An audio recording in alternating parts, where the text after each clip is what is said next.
es que los problemas psicológicos existen en el presente. Una idea muy loca y bastante equivocada de que el psicoanálisis trabaja con el pasado.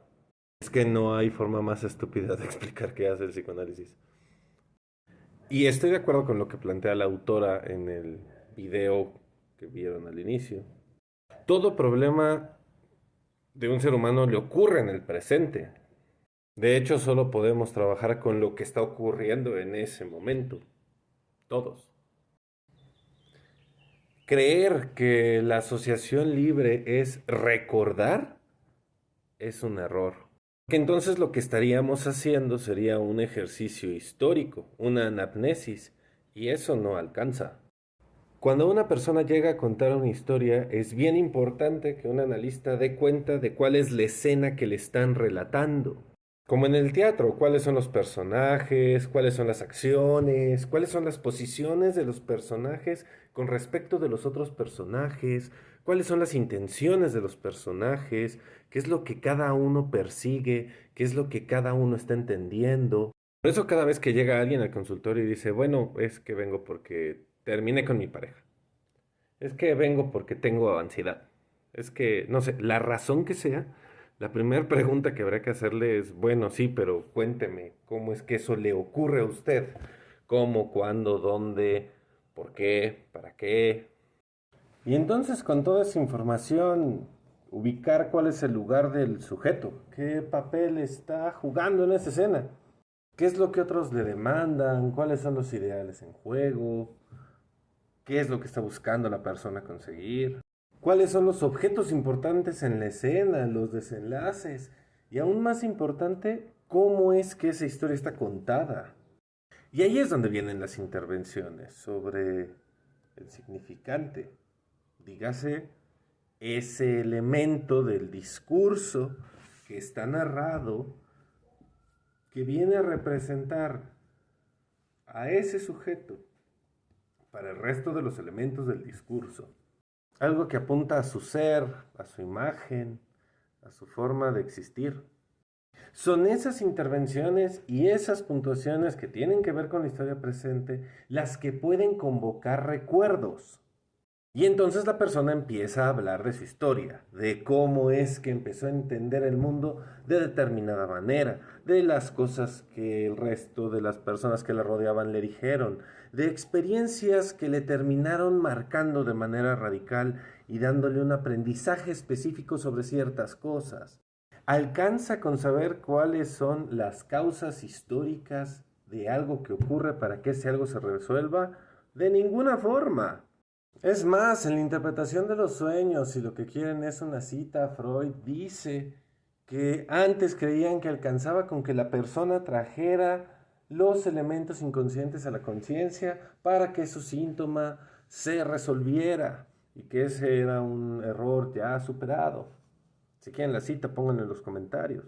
Pero en ese párrafo Freud está hablando de unos determinados síntomas bastante específicos. No es lo mismo resolver un síntoma psicológico que resolver un escenario social, un problema de vida.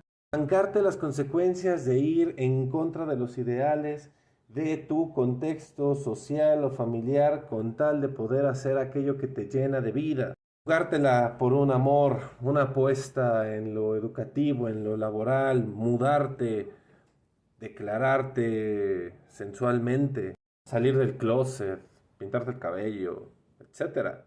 Ese es otro momento de la situación.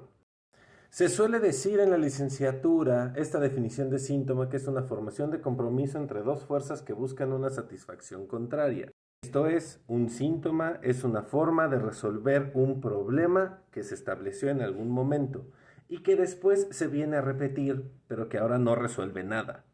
Inclusive podríamos decir que termina generando más problemas. Esto significa que tienes que considerar no solo cuál fue el problema, sino cómo la persona comprende el problema, cómo es que la persona está planteando posibles soluciones al problema. Podríamos decir que un síntoma es cualquier solución que no resuelve, por eso el síntoma se muerde la cola y se repite, porque no ha resuelto lo que se supone tendría que resolver. Por la simple, pura y llana razón de que el presente no es el pasado aunque se parezca. Por eso Lacan en el tiempo lógico menciona que hay al menos 3 momentos para el ejercicio del análisis. El instante de la mirada, donde se está revisando cuál es la escena que está ocurriendo. El tiempo de comprender qué es lo que le lleva a este sujeto específico desarrollar y elaborar aquello que le está ocurriendo. Y por último, el momento de concluir, que es cuando, uno decide hacer un acto, ponerle un fin, realizar alguna acción que lo lleve a otra cosa, a finiquitar el asunto, a cerrar el capítulo. En el texto de la joven homosexual, Freud planteará una situación similar pero diferente. Hablará de que hay un primer momento del análisis en el cual requieres conocer una gran cantidad de cosas sobre la persona. ¿Qué es lo que le ocurre? ¿Cómo le ocurre? ¿Qué es su problema? ¿Cuál es el contexto? ¿En qué momentos aparece esa situación que le está incomodando? No es que el analista no intervenga. A partir de eso, ciertas cosas ocurrirán. Un segundo momento tiene que ver con empezar a armar el rompecabezas. Tomo 18, página 145, literal, es el último párrafo. Es hasta la segunda parte de lo que ocurre en un psicoanálisis que aparece y toma valor la pregunta, bueno, ¿y usted qué quiere hacer? ¿Hacia cuál de las opciones que tiene se va a decantar? A lo largo de todo ese proceso puede haber intervenciones de tipo técnicas similares a las de otros enfoques, como, no sé, hacer una intervención para bajarle la angustia con un modelo de mindfulness. Podría ser. El problema en psicoanálisis no necesariamente es la cosa que se hace como intervención, sino cómo, por qué, para qué y desde dónde se hizo eso. ¿Cuál es la comprensión que está teniendo el analista del caso sobre el caso que lo lleva a plantear cierto tipo de intervenciones de cierta forma y tal vez no de otra? Las preguntas se hacen sobre lo que el paciente está diciendo, sobre lo que está colocando en la mesa. No por la curiosidad con respecto del chismecito de aquel que está escuchando, o por satisfacer a no sé qué amo universitario o institucional que dijo que eso se debía de hacer porque si no, uno no está haciendo lo que tiene que hacer, según él. Por eso es importante no confundir lo que es necesario para una acción con lo debido para un ideal. Redondeando, si tú crees que el psicoanálisis es una forma de arreglar el pasado, te equivocaste, para eso tendrías que aprender a viajar en el tiempo. Segundo, la asociación libre no es un ejercicio activo de recordar. De hecho, una asociación puede ser cualquier cosa. Es más similar a los campos semánticos, de hecho. Tercero, una de las cosas que he conseguido de caer en el lado conductual de TikTok, específicamente porque hay muchos psicólogos de terapias contextuales, conductuales de tercera generación, conductistas radicales, es darme cuenta de la gran cantidad de similitudes que existen entre las últimas propuestas de esta forma de pensar la clínica y el psicoanálisis. Psicoanálisis, no la pendejada que les enseñan en la licenciatura. Esto no es algo que pase solo con el psicoanálisis, pasa con todos los enfoques, no nos equivoquemos. Entonces, si tú concluiste que lo más importante del psicoanálisis es el complejo de Edipo y las 5 etapas del desarrollo psicosexual, no entendiste nada.